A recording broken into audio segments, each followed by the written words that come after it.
পটল কোরমাটা পুরো সুন্দরভাবে বানিয়েছি, এই দেখুন। আর এটা কত সুন্দর হয়েছে, এরকম করে বানিয়ে দেখুন, ভাত রুটির সাথে খেতে খুব সুন্দর লাগবে। নতুন পুরনো বন্ধুদের অসংখ্য ধন্যবাদ আমার পাশে থাকার জন্য, এভাবেই আমার পাশে থাকুন। এখন আমি পটলটা কেটে নিয়েছি, এই দেখুন এরকম করে কেটে নিয়েছি, দুটো করে ভাগ করে নিয়েছি, আলুটাও মোটা করে কেটে নিয়েছি। নমস্কার বন্ধুরা, বাঙালি কুকিংয়ে সবাইকে স্বাগত। সবাই ভালো আছো, আমিও ভালো আছি। আজকে আমি একটা রেসিপি বানাচ্ছি, পটলের কোরমা বানাচ্ছি, নিরামিষ পুরো। আর আপনারা দেখতে থাকুন প্রথম থেকে পুরো শেষ অবধি। দেখা শুরুতে একটা লাইক দিয়ে দেবেন, ভালো লাগলে সাবস্ক্রাইব করে পাশে থাকবেন। দেখুন এখানে আমি পটলটাকে কেটে নিয়েছি, আগেই দেখিয়েছি। পটলটা আমি 2-8খানা করে কেটে নিয়েছি, আলুটাকেও একটু মোটা সাইজে একই সাইজের ভাবে কেটেছি। এখানে আমি কড়া বসিয়ে দিয়েছি, কড়াতে আমি তেল দিয়ে দেবো। আমি এখানে সরষের তেল দিয়ে রান্না করছি। এই দেখুন এখানে আমি 1 চামচের মতো সরষের তেল দিয়ে দিলাম। এখানে আমার তেলটা গরম হয়ে গেছে, এবার আমি এখানে পটলগুলো দিয়ে দিচ্ছি। দেখুন আমি এখানে সব পটলগুলো দিয়ে দিচ্ছি। আর যে সকল বন্ধুরা আমার পুরনো বন্ধুরা আমার এভাবে আমার পাশে থাকুন, নতুন যে সকল বন্ধুরা আসছেন প্লিজ সাবস্ক্রাইব করে পাশে থাকবেন। আর একটু দেখা শুরুতে লাইক দিন। একটু হলদি দিয়ে দিচ্ছি সামান্য পরিমাণে, দিয়ে আমি এবার পটলটাকে ভেজে নেবো। আমি এই দেখুন পটলটাকে আমি ভেজে নিচ্ছি একটু। দেখুন এখানে আমার পটলটা ভাজা হয়ে গেছে, আধ ভাজা হয়েছে। এবার আমি আলুগুলো দিয়ে দিচ্ছি। এখানে সব আলুগুলো দিয়ে দিলাম। আলুগুলো দিয়ে একটু নুন দিয়ে দেবো, কেন আমার এটি হলুদ দেওয়া ছিল। এবার একটু সামান্য নুন দিয়ে দিলাম, দিয়ে এবার নেড়ে নেবো। একটু ঢাকা দিয়ে দেবো এর মধ্যে, কারণ ঢাকা দিয়ে দিলে পটলটা একটু হাফ সিদ্ধ হয়ে যাবে, আলুটাও হাফ সিদ্ধ হয়ে যাবে আমার। এই দেখুন এখানে এরকম করে নেড়ে নিচ্ছি, নাড়তে নাড়তে এটা হতে হতে আমি মশলাটা বানিয়ে নিচ্ছি।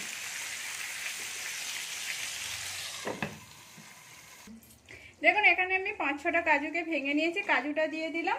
আর এখানে আমি 3 চামচের মতো দই দিয়ে দিচ্ছি। এখানে আমি 3 চামচ দই দিয়ে ভালো করে এটাকে ঘুরিয়ে নেব। দুটো একসঙ্গে ঘুরিয়ে নিচ্ছি, ঘুরিয়ে নিয়ে দেখাচ্ছি। দেখুন এখানে আমার আলুটাও আর পটলটাও অনেকটা হয়ে গেছে। দেখুন আলুটা আমার অর্ধেকটা সিদ্ধ হয়ে গেছে। এবার আমি এটাকে তুলে নিচ্ছি। এবার আমি তুলে নিচ্ছি, পুরো তেল থেকে ছেঁকে তুলে নিচ্ছি, তুলে নিয়ে দেখাচ্ছি। আর এখানে আমি মশলাটাও জোগাড় করে নিয়েছি, কি কি মশলা দিচ্ছি না দিচ্ছি সেটাও আমি বলে দেব। দেখুন এখানে আমার তেলটা গরম হয়ে আছে, আর আমার এটা তেল ছিল এই জন্য আর তেল দিচ্ছি না। এখানে একটা তেজপাতা দিয়ে দিলাম, একটা শুকনো লঙ্কা, একটা দারচিনি, 2টো এলাচ, 2টো লবঙ্গ আমি দিয়ে দিলাম। আর একটু জিরে দিয়ে দিচ্ছি, হাফ চামচেরও কম একটু জিরে দিয়ে দিলাম। এগুলোকে এবার একটু আমাকে ভাজতে দিতে হবে। দেখুন এটা থেকে একটা ভাজা হয়ে গেলে একটা গন্ধ আসবে, সেই সেন্টটা আসবে, সেই সেন্টটা খুব সুন্দর লাগবে খেতে। দেখুন এটা আমি ভেজে নিচ্ছি। এখানে আমার এটা ভাজা হয়ে গেছে। এবার আমি 2 চামচের মতো আদা বাটা দিয়ে দিলাম। দেখুন আদা বাটাটাকে আমি ভালো করে ভেজে নিচ্ছি। ছানটাটা দিয়ে নাড়ছিলাম, ছানটাটা দিয়েই আবার লেগে পড়েছে, খুন্তি রেখে দিয়ে। দেখুন এখানে আমার এটা আমি ভালো করে ভেজে দেবো। আর মশলাটা যতটা ভালো করে ভাজা হবে ততটা ভালো লাগবে খেতে।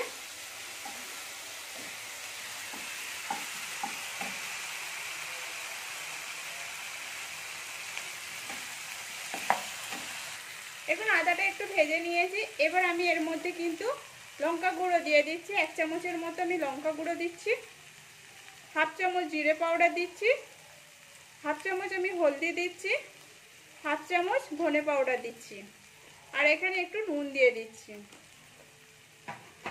এবার এটাকে আমি ভালো করে নিয়ে ভেজে নেবো এর সাথে। আর একটু সামান্য পরিমাণে আমি জল দিয়ে দেবো। দেখুন এখানে আমি জলটা দিয়ে দিয়েছি। জলটা দিয়ে আমি ভালো করে একটু কষে নেবো এর সাথে, যাতে মশলাটা না চুয়ে যায়। আর গ্যাসটা কিন্তু কম করে ভাজতে হবে। এই দেখুন দেখুন এখানে এটাও আমার ভাজা হয়ে গেছে। এবার আমি এখানে টমেটো পেস্ট করে নিয়েছি, 2টো টমেটোকে ছোট সাইজে 2টো টমেটো ছিল, টমেটোটাকে পেস্ট করে নিয়েছি।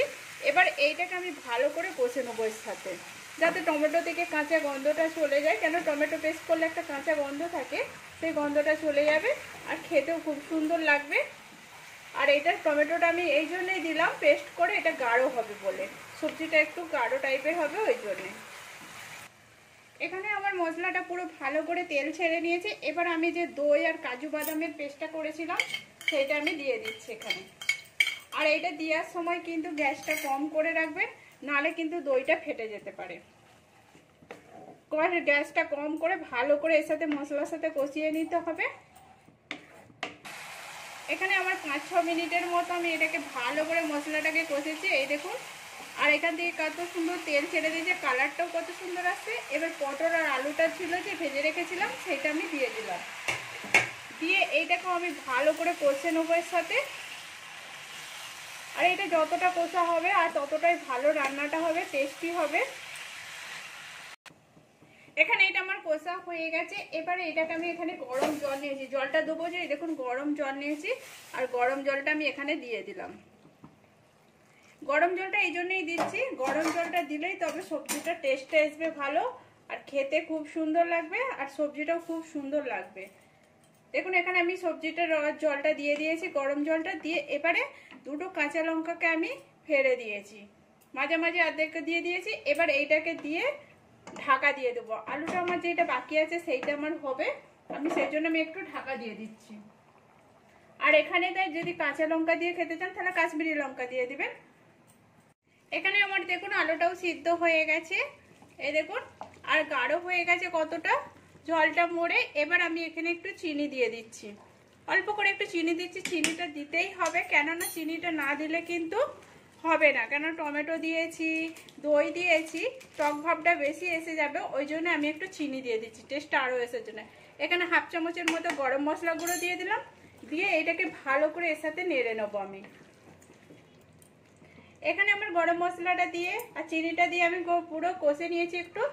এবার আমি এখানে 1 চামচের মতো ঘি দিয়ে দিলাম। আর এই নিরামিষ দিনের সবজি রান্না করলে ঘিটা দিলে স্বাদটা আরও টেস্ট এসে যায়, খুব সুন্দর টেস্ট আসে।